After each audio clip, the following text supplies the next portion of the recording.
बिहारियों के बिना किसी राज्य का काम नहीं चलने वाला है, चाहे वो गुजरात हो या चाहे वो महाराष्ट्र हो। कभी भी बिहारी बोझ नहीं बनता है, जहां जाता है वहां का बोझ उठाता है, वो कहीं बोझ नहीं बनता। बिहार का लोग तो वहाँ पर महाराष्ट्र के समृद्धि को उजागर कर रहा, ऊंचा कर रहा है, मेहनत मजदूरी करता है। बिहार और यूपी के लोगों को जो मजदूर हैं, पूरे देश में जो है मांग उठती है, लोग डिमांड करते हैं। अगर वो ना जाए तो उनकी जिंदगी जो है ठप हो जाएगी दूसरे राज्यों की। पलायन पर बिहार के नेताओं का बयान आप देख लीजिए, यही रहा है कि बिहार के बच्चे अगर दिल्ली में न रहें, बॉम्बे न रहें, पंजाब न जाएं तो वहां की व्यवस्था ठप पड़ जाएगी।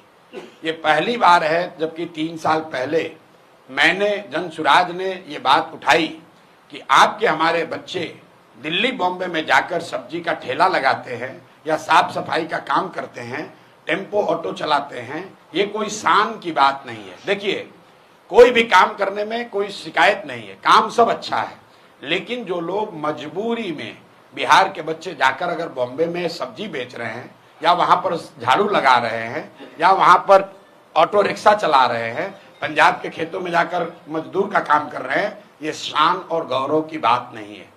आप नीतीश कुमार का बयान देखिए, लालू जी का, तेजस्वी का बयान देखिए। ये लोग हमेशा यही कहते हैं कि बिहारियों की हर जगह डिमांड है। मेरे भाई, बिहारियों की हर जगह डिमांड नहीं है, हम लोग के बच्चे मजबूरी में जाते रहे हैं और पलायन बिहार का सबसे बड़ा अभिशाप है। ये शान की बात नहीं है। शान की बात तब होती जब हम लोग यहाँ पर सब्जी उगाते और रेफ्रिजरेटेड ट्रेन से वो सब्जी दिल्ली जाती और तब हम लोग कहते कि अगर हम लोग से उलझोगे तो तुम्हारा खाना पीना दाना बंद कर देंगे। तो पलायन की बात उठाई है हम लोगों ने, क्योंकि गांव गांव में जाकर देखा कि इसका आर्थिक सामाजिक कितना बड़ा इसका नुकसान है। आप जरा इसको दूसरे तरह से समझिए।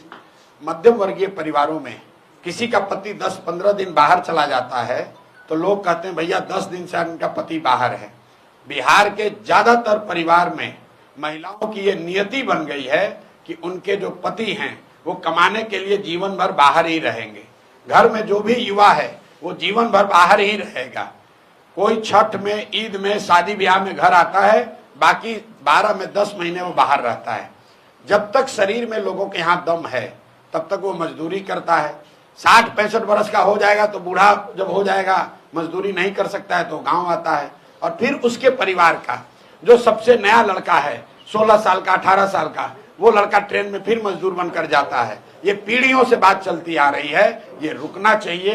पलायन का दर्द सबसे बड़ा दर्द है, इसलिए जनसुराज ने इस मुद्दे को उठाया है। सिर्फ मुद्दे को उठाया नहीं है, इसका पूरा प्लान दिया है कि कैसे 1 साल में 50 लाख से ज्यादा बिहार से बाहर रहने वाले मजदूरों को वापस लाकर यहीं पर रोजगार दिया जा सकता है।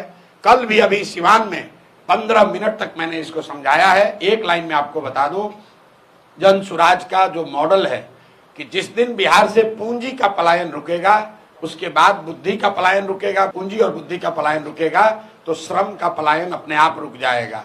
बिहार से हर साल सिर्फ लाखों बच्चे मजदूर बनकर नहीं जा रहे हैं, करीब करीब 2.5 लाख करोड़ रुपया पूंजी का पलायन हो रहा है, जो बैंकों के जरिए हम लोग का पैसा दूसरे राज्यों में जा रहा है। उसको रोकने की जरूरत है।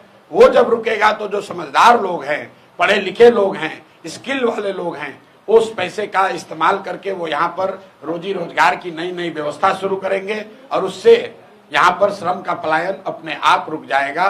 1 साल में, जनसुराज का वादा है, 1 साल में किसी भी व्यक्ति को मजबूरी में, अंडरलाइन कर रहे हैं मजबूरी में, स्वेच्छा से जाना चाहते हैं जाइए, लेकिन मजबूरी में अपने बच्चों का पेट भरने के लिए हरियाणा, पंजाब, दिल्ली, बॉम्बे जाने की जरूरत नहीं पड़ेगी।